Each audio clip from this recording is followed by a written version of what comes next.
Alhamdulillahirrabbilalamin, kembali lagi di Islam itu Indah, jamaah, jamaah, Alhamdulillah. Alhamdulillahirrabbilalamin, masih membahas tentang tema kita pagi hari ini, buat jamaah yang baru bergabung, tema kita pagi hari ini adalah terus abis ini aku harus ngapain. Nah ini Masya Allah luar biasa ya, buat jamaah yang lagi bingung nih setelah hijrah, atau mungkin setelah hijrah ini bingung mau move onnya bagaimana, atau melakukan apa, nonton Islam itu Indah sampai tuntas. Nah kita sepakat bahwa tadi kata guru kita Ustadz Kokolim dan juga disepakati oleh guru-guru lain berbicara tentang hijrah ini adalah meninggalkan segala sesuatu yang dibenci Allah kepada yang disukai Allah. Nah, ini kita lanjut lagi nih Ustadz Syam nih, pembahasan tadi yang sebelumnya belum selesai ya.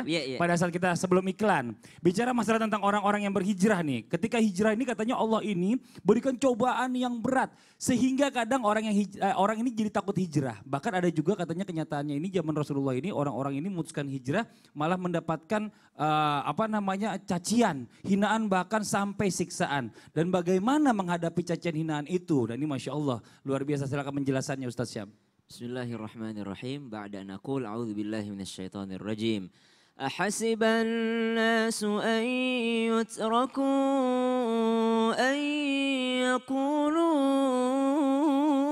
amanna an yaqulu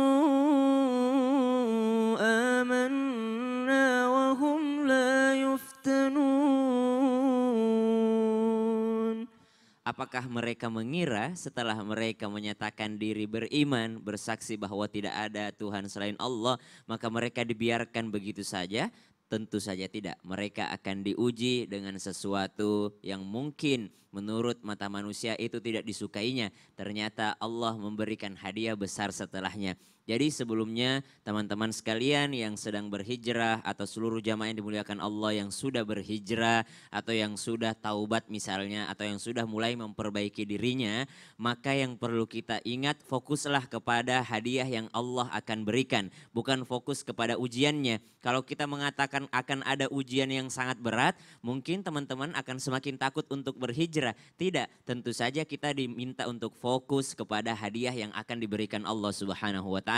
Apakah mereka pasti akan diuji? Dalam Al-Quran jelas sekali Allah katakan pasti akan diuji, siapapun akan diuji. Tapi tentu saja orang yang akan mendapat hadiah akan diuji sebelumnya. Tidak mungkin dia mendapat nilai sebelum diuji. Allah katakan dalam Al-Quran bagaimana ujiannya orang yang berhijrah. Falladzina hajaru, dan orang-orang yang berhijrah, wa ukhriju min diyarihim, mereka akan terusir dulu. Sahabat Rasulullah Sallallahu Alaihi Wasallam siapa yang diusir? Mus'ab bin Umair diusir oleh ibunya. Awalnya dia adalah pria tertampan di kota Mekah, pria terindah, terwangi, tapi diusir oleh ibunya setelah dia menyatakan beriman. Anak zaman sekarang diusir sama ibu ketika berhijrah? Oh tentu saja tidak. Mungkin paling-paling diusir dari grup keluarga.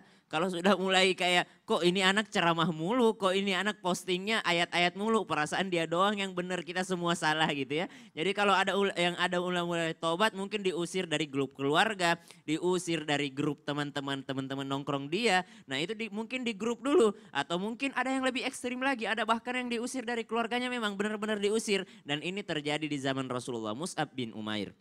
Kemudian lagi apa ujiannya? Wa udhu fi sabili, dan diganggu jalannya. Siapa itu orang-orang yang diganggu jalannya? Sahabat radhiyallahu anhu warda, Abu Bakar As-Siddiq. Ketika Abu Bakar As-Siddiq sedang yang namanya membicarakan dakwah, tiba-tiba ada yang datang kepadanya. Utbah bin Umair langsung datang, Utbah bin Rabi'ah datang kepada Abu Bakar As-Siddiq radhiyallahu anhu warda, langsung ditampar pakai sandal kiri kanan pipinya.